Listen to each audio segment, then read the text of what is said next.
Hey guys, welcome to another episode of Konvos with Kiki.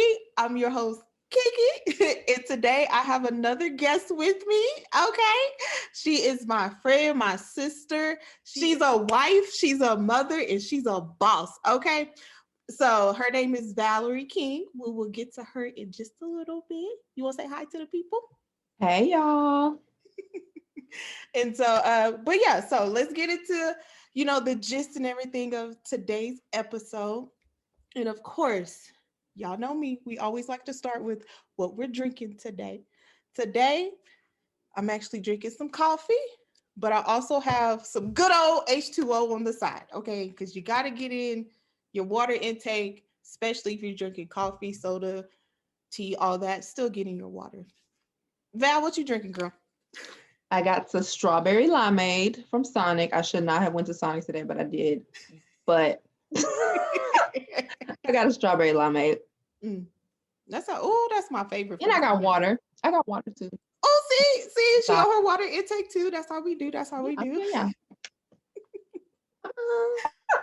Oh man, but anyway, I'm excited. This is the second part of this relationship dating series that I got going on.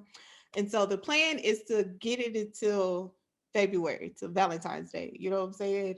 It's always that love, that all of that. Anyway, so as I said before, my guests are not experts. Okay. At all. They're not experts. We're just wanting to hear their point of view on life, of where they're at and where they got where they're at now. So let's start again with our, well, my favorite segment. Let me say that. Apparently, it's some of y'all's favorite segment too, is what I've been hearing. It is my listen segment. Okay. Listen. Y'all know I always got something for the listen. So today's listen is a quote from Vina Farrow. I think Farron. I'll post it on my Instagram. I think that's how you say it. And it says, the need to be right in relationships is a survival tactic that helps protect and shield us from facing parts of ourselves we do not know how to face. Listen, that's deep right there. Listen. Deep. Okay. Yes, that is deep. The need to be right is like us protecting ourselves. Would have never put those two together. That sounds about right. It sounds about right when I think about it. Hmm. Yeah. Almost like, don't come to me with that. We not about to deal with that. We not about to get Right. into that. I can see that. Right. So today, my guest, as I mentioned earlier, she's a wife, she's a mom, and she's a boss. Okay, she's all those things. She's my sister, one of my best friends. She's my prayer partner. Listen, y'all, this girl. I don't. I'm saying this publicly. I don't know if I told you this privately, but I'm gonna say it publicly. Oh Lord. Publicly, and that is every time I'm praying about something, especially if I need to make a decision, especially as of recently, of like all the changes that have occurred in my life. I'm praying and asking the Lord, and so I might get a word or something, and I'm not sure if I'm right or correct. I just write it down, go about my day. Y'all, my sis comes along and be like, oh, by the way, I was praying and the Lord just told me this. I'd be like, were you in my prayers? So I want to say thank you for being that prayer partner. You are welcome. Yes. And I'm so thankful for you. So yes, Obedience. you right. Obedience. That's been the word lately. So want to tell them a little bit about yourself, sis? Yeah, sure. So hey y'all, I'm Valerie King. I am a wife, mom. By day, I am a campus recruiter. By night, I own a small business called Radiant Majesty Body Care. Um, I'm currently the reigning Mrs. Ultimate Beauty of America 2019. I should have given up my crown a while ago, but but COVID. Oh, COVID. But because of COVID, we are probably the longest reigning queens ever. So, yeah, that's a little bit about me in a quick nutshell. Quick, a quick nutshell. So, since this is relationships and marriage and all that, this episode is about it. When did you get married? Like, how long have you been married? Is what I guess I should say. It'll be 4 years in June. Four already? Yes. Crazy. Right. Yo. Okay. So, since it's been 4 years already, how long did y'all date before? We have known each other for we met 9 years ago in the library. Oh, that college love. Which let me just say, I hated the library. Like you could never catch me in the library. Like it was very distracting. I hated being in there. But that day I happened to be in there. So yeah, 9 years. Oh, 9 years. That's been a A little long minute. time. Yeah. It's I a didn't long realize it's time. 9. 9. Well, yeah, that I guess that would make sense. 9 years. I've probably known you what, 6 of those 9 years, maybe. Um, Because I feel like ever since you've been with him, with her now husband, ever, did we meet junior year? I think If we so. met, because then it would be like 8 years that we've known each other. Oh, Because I ooh. met him sophomore year. Oh, okay, okay. I just know as long as I've known you, you've been with him. Or, child, I don't know. We've been together a while. We know that's how long we known each other. You know somebody so long to where the numbers just listen. It's we And known each just other for a long time. flash.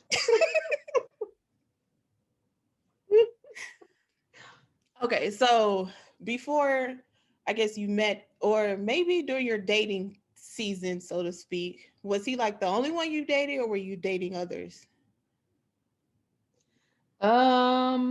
Yeah, so I was, you know, so I'm a preacher's kid, a PK. So when I got to college, I was like, yes, let me just wild out.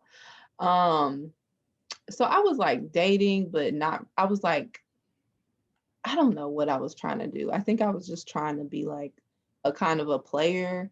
Like, ooh, I got all these different dudes that I can talk to. And really, it wasn't really that many. Like, I'm saying that, and it wasn't that many. It was just, I don't know. I was more so sheltered.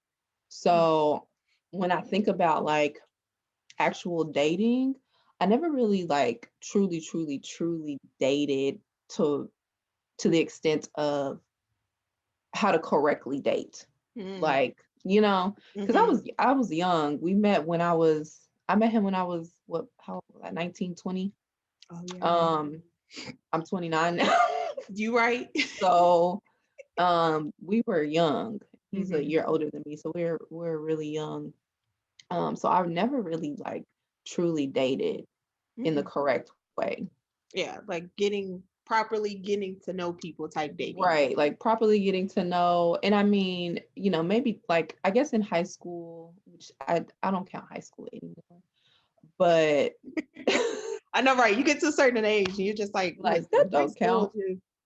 But in high school, like I didn't get to, like I had boyfriends, but it was very much so like we just kicking on the phone, texting and stuff like that. I really didn't go on dates with them like that. I did, Mm-hmm. but not like every weekend. My parents wasn't having that. They wasn't at the house and stuff all the time. Like it wasn't like, it was mostly caking and stuff. So I never really was like out hanging out and like actually seeing how people act. Because there's one thing when you just caking and talking on the phone. It's another thing when you are actually in person with someone, Mm-hmm. and that's different. Listen, I ain't even gonna hold you, because in high school for me, listen, I'm with you. Parents were just like, "What? Excuse you? Where you going?" Like, when you get to college and you be like, "Oh, this is what this is about." Right. Okay. No curfew. I'm gonna be out. Uh huh. So okay. Uh, So that with that, my next question would be, because I know for me, I always, being a PK preacher's kid, because my dad's actually a pastor. Many people don't know that, but my dad's actually a pastor. Hmm. Um, but my mom, she raised me, so that's kind of like the dynamic there. Uh, anyway, but it was almost like I still had like the PK, because my mom, she grew up in the church too. Okay, like listen. So when I say marriage was always like the forefront of me wanting to get married, being a wife, doing all those things. So it seemed like my expectations for marriage or whoever I met, it was like, oh, are you the one? Like, you know what I'm saying? Yes. I That's how I was. Like, I was any dude that I would talk to for a little bit, it's like, oh, are you my husband? Like, okay, can we you learn his name first, Right, Like right. That's how I felt. It's always just like, listen, God corrected me on that. But I say hmm we'll get to that here in a minute. Uh, about how God corrected me. Maybe we will. I don't know. So having that in mind, when were there like certain stipulations that you had before getting married, like like you expected this in your marriage, and then when you got married you was like, that ain't what this is, like. Yeah, uh I think I'm a romantic, Mhm. and I think I thought like, oh, we just have fun all the time and lay up Mm, in bed and all the just stupid stuff that is not reality. It's just not that. Marriage is just a lot of hard work in general. mhm, There's a lot of communication, a lot of things involved in that, and it's just not all rainbows and sunshine like a lot of people think. I think we over glorify marriage so much that people think, yeah, okay, when I get in this marriage, I'm gonna be so happy and all that stuff. And really, for most people, your first year of marriage is the hardest, I've heard um, that. because it's so much you're learning that person in a different way. Um, you know, if you hadn't lived together, maybe you're getting used to how they function as a person. It's just it's a lot to consider, and it's very different. Um, and I don't know what I thought. I just thought it was going to be just so great, and it is right with the right person. It is, and Mhm, we're in a great place. But there's some lows, and a lot of people can't get through the lows. A lot of times, they don't know how mm, to function through those lows, and that can make or break a lot of marriages. mm. You think that could be like why the need to be right from like the listen from that quote earlier, Yeah, the need to be yeah, the need to be right. Mhm, yeah. A lot of times, um, when you're in conflict or having conversation, you're trying to prove this is why I'm right. This is why I'm mm, right.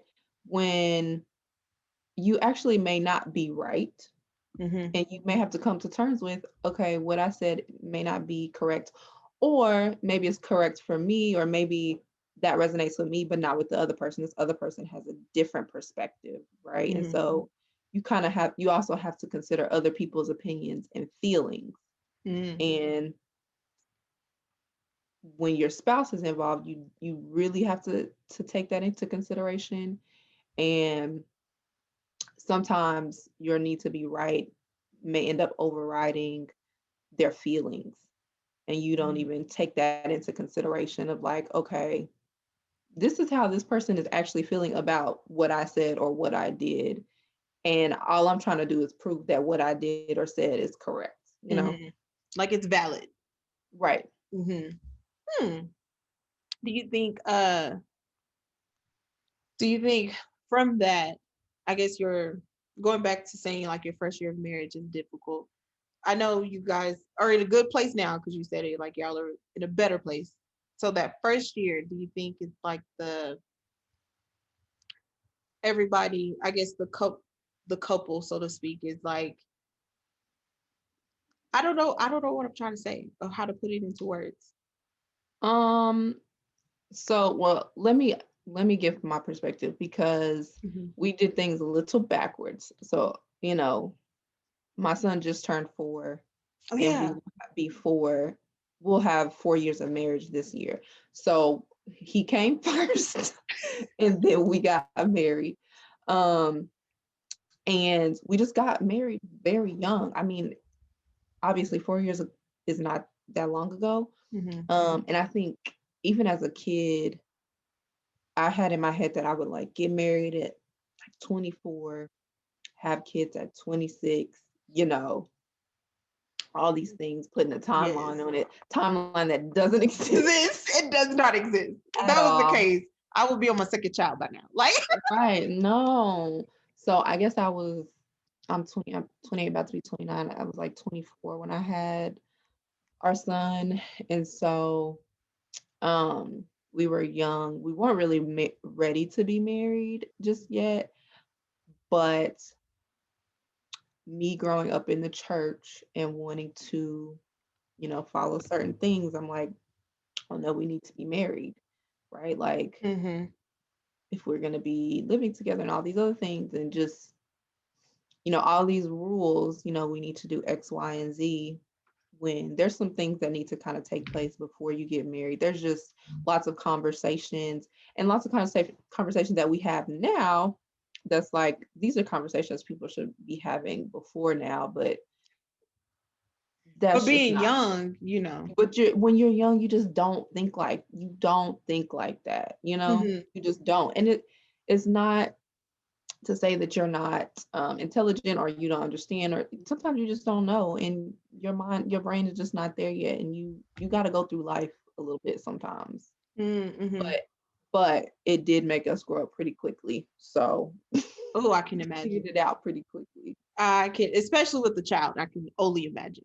Yes, and that was the other part of it I was trying to talk about, is that when you add a kid into the mix, Hmm. that's a whole nother thing because you're really focused on the child, especially that young, right?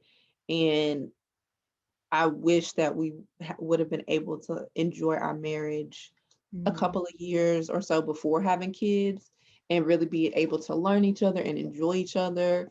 And I mean, we enjoyed each other in college, but it's different.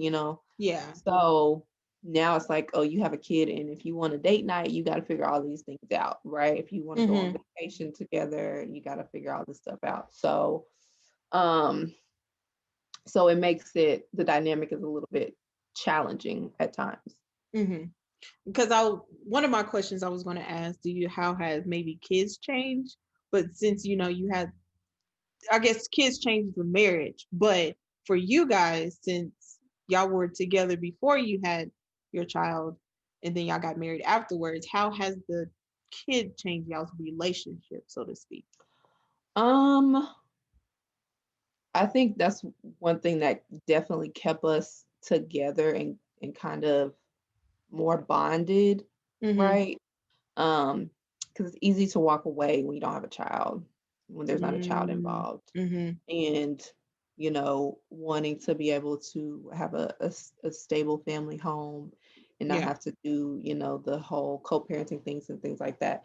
In some instances that just may not be healthy or may not work, but it works when two people are very committed to improving themselves and they know how to communicate. So for us, I think we were just mature enough at that point in time to realize, hey, I have to change, you have to change. Mm. We're both going to communicate, you know, better. We're going to do better about communicating. This is what we're going to be brutally honest about. These Mm-hmm. are the expectations moving forward because this is the life that we want to provide for our child. And so having that type of conversation is kind of what really changed the trajectory for us. Mm-hmm. Um, because otherwise, it can just become what we see today in a lot of different families, right? Mhm. But I think truly us wanting to being able to communicate and do those things and wanting to push forward and both of us wanting it, not one person wanting it, another person halfway. It has to be both. Mm. I could see that because I know, like, for the examples I've had around me, it was like if one person didn't want to, but the other person did, the relationship still didn't work. Because, Mhm. yeah. So that's good that both of you wanted to make it work. Right, Yeah. right. Did you guys, I mean, share as much as you want. Did you guys like you said, communicate more? So was it one of those of going to counseling, doing things like that, or it was just like making a better effort to, this is how I'm feeling, this is what I'm receiving from you, like that type of thing? A little bit of both. So we Mm, did like a little bit of premarital counseling with our friends Amy and Isom. And mm, then we did, and then um, we were just really like more open and honest, like with each other, period, and just expressing feelings. Because I'm one of those people that I kind of can harbor things in mm. and Oh, I know how you feel. don't don't really want to. I'm so if anybody's into enneagrams, I'm a 9 wing 1. So Mm, I'm like very. I want peace. I don't want like to ruffle feathers. I'm always the person that's like, okay, like how can we be peaceful? I'm all about peace. Okay, mm-hmm, and so when there's conflict, it used to be really difficult for me to bring that up, to bring up something where I'm like, hey, I don't like how you did X. Can you not do, you know? mm-hmm, And now I'm at a point where I don't care anymore. Like, I'm just like, hey, I didn't like this. Let's talk about it. How can we fix it? And that's how we've kind of grown.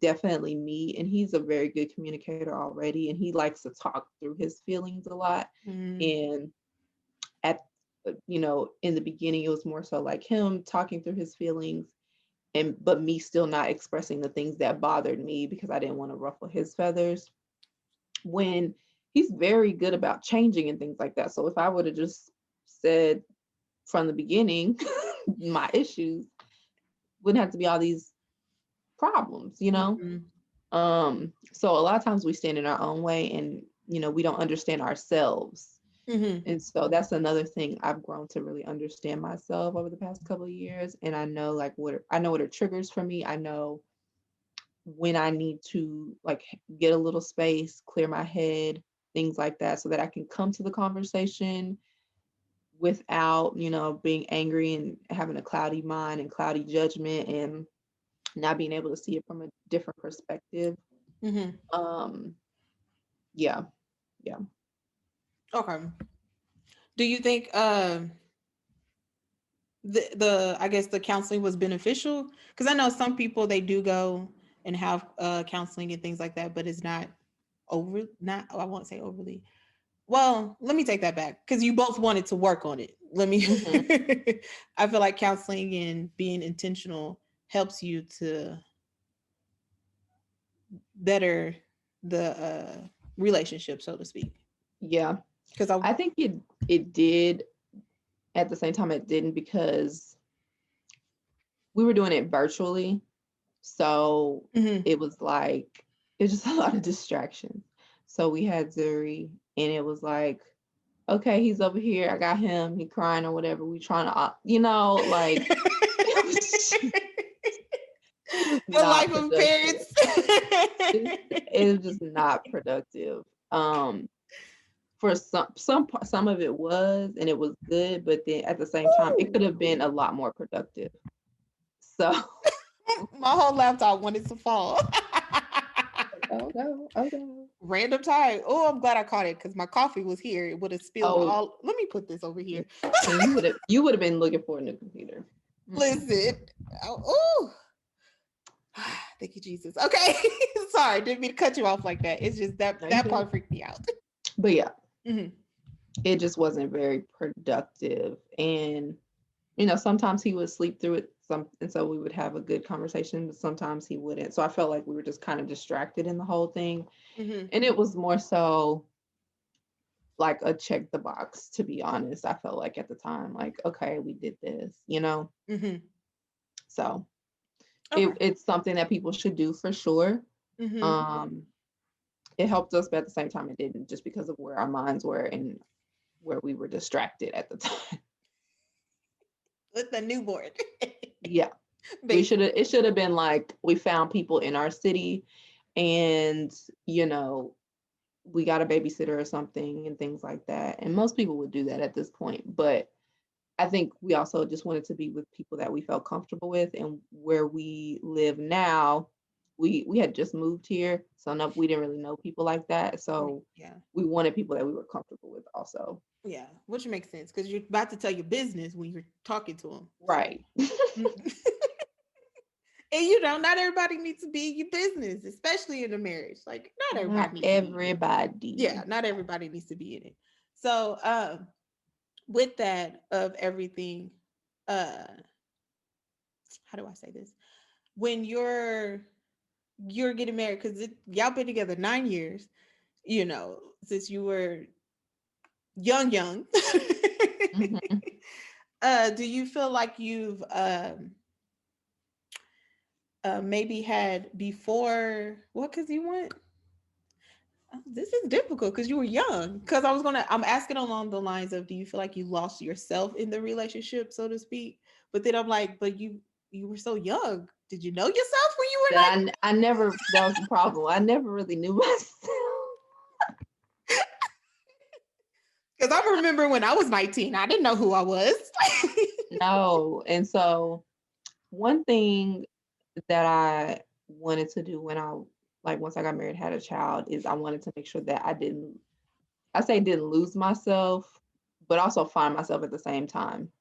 So that's actually one of the reasons why I competed in a pageant, because in a pageant, you have to really, it's not just about looking cute and knowing what color looks good and all that stuff on you. It's not just that, it's the questions that they ask of, like, you know, who do you admire? Why do you admire them? So on and so forth. And, you know, I couldn't really answer those questions, or I could, but it was like, you know. Mhm. So I went on that journey to help find myself and to make sure that I didn't lose myself, because I heard that a lot of women, once they get married and have children, they forget about themselves, and all they do is Mhm. focus on their husband and their children, and then they get lost in the shuffle, and then they become unhappy. And so I wanted to make sure that I did something for strictly for me. Mhm. Okay, so you did the pageant. I do remember the pageant. That was I was like, "What? You doing a pageant?" At first, I didn't know why, and then later on, I was like, "Ah, that makes sense. That makes sense. I get it. I get it." Yes, because people are like, have you ever competed before? I'm like, no, Y'all, she never. never competed before, but she won. Like, Yes. come on, that is talent right there. Uh, so with that of being a wife, a mom, the reigning queen, girl, I don't know your title. That's horrible. I'm your friend and I don't be knowing. You can just say reigning queen. The Okay. reigning queen. As well as, like you said, you work full time and you also have a side time job, a part time hustle. Oh, let me just. Well, no, it's a full time hustle because you put in a lot of hours with Radiant Majesty. Y'all go check that out. Got some body butter. I got some all. I got it all around me. I don't know where my lip balm go, but I got that around here too. Like, get you some. Get you. So with all that, how do you find the balance in it all? There's no such thing as balance, I figured out. So it just, it's not there. It doesn't exist. Mm.